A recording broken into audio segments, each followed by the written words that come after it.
Hosted by you/do_construction7435. I, 34M, am a lead developer on a team at a mid-sized SaaS company with around 100 employees. We are large enough that there are employees we can see and recognize, but not necessarily know their names. Recently, we had a new hire, Krista, 33F, who joined the PM part of the project I'm working on. I have a history with Krista from college. In college, I was more in my shell. I didn't treat myself well and was very much an introverted nerd, with admittedly bad posture and poor fashion sense. Krista had quite a few friends in college, and while she wasn't super popular, she was well liked and conventionally attractive. We shared a few classes together, and one day she asked me for help with an assignment. I helped her, and we talked. She seemed genuinely friendly to me. I helped her with a few more assignments, and finally, she asked me if I wanted to meet her after class at a coffee shop to talk. I said sure, but when I got there, Krista was nowhere in sight. I waited about 20 minutes before I called her. She answered and started laughing, and I heard several other voices laughing too. Krista said something like, "Why would I want to date a fat loser like you?" I looked out the front window of the shop and saw one of Krista's friends holding up her camera phone at me. For the next few weeks, there were jokes about me and flyers with my face from the coffee shop video plastered up with, "This guy's a creep," in bold letters on top. I kept my head down, and within a month, the next big thing popped up on campus, and I was forgotten. This didn't stop Krista and her friends from saying, "Ew, creep," when they saw me, but the rest of the campus eventually moved on, so I was never accused of anything or ostracized by the rest of the student body. After college, I learned about self-care and usually am with other programmers, so I don't stand out as a social outcast. When Krista was introduced to our team, I don't think she recognized me. It's only been a week, but I want to know if bringing up the college incident to HR is worth it. Most of my rational brain wants to let this go, treat Krista as a new person, and move on. However, I have a small fear that she might tell a skewed version of the college events and sour the team against me. I wonder if I should at least disclose the incident to HR so that if she does start telling tales, I have some recourse. What should I do? Update 1. Yesterday, some things happened, some bad, but mostly good. There were mixed responses to my previous post, with most advising me to report the situation, though one HR professional suggested I shouldn't. Due to the mixed advice, I consulted a local employment lawyer. The lawyer advised me to inform HR about my past with Krista, but to make it clear that there was never any disciplinary action taken against me in college. He asked if my job had a copy of my transcript, and I verified that it did. The lawyer also asked if there were any third parties who could verify the harassment and suggested I get their names and contact details if needed. I knew 2 people from college who I still had on LinkedIn and was certain they would tell the truth, so we were good there.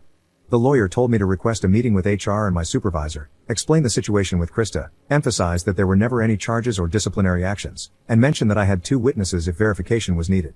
So, that's what I did.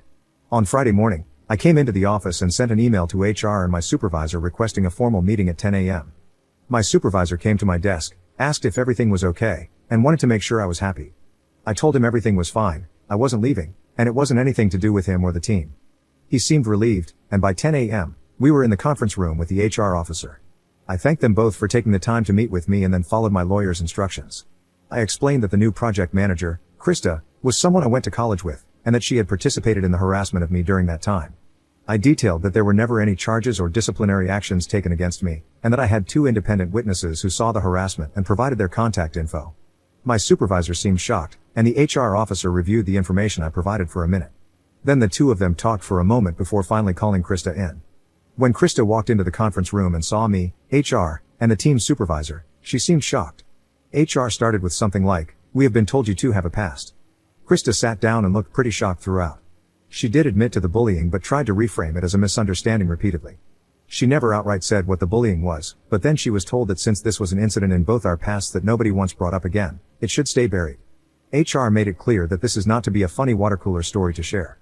Krista and I both agreed to that, but Krista still looked shaken.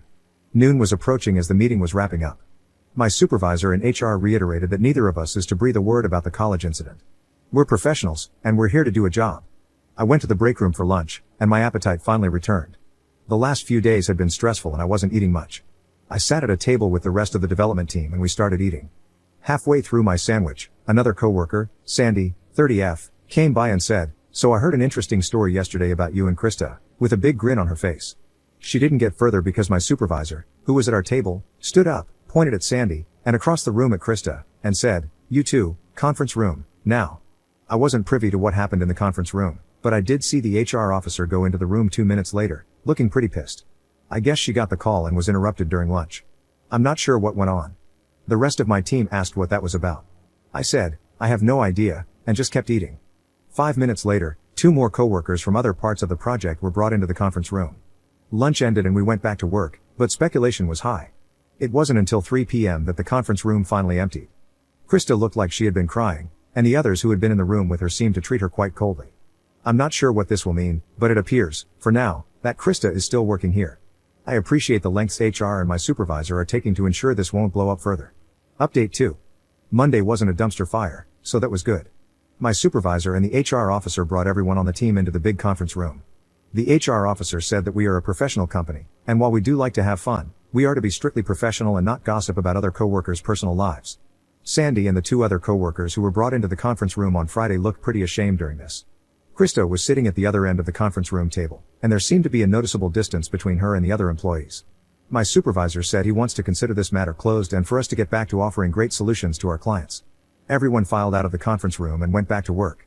Lunch on Monday was pretty tense, but on Tuesday management had a local Mexican place bring in a Taco Tuesday for us, and the mood improved considerably.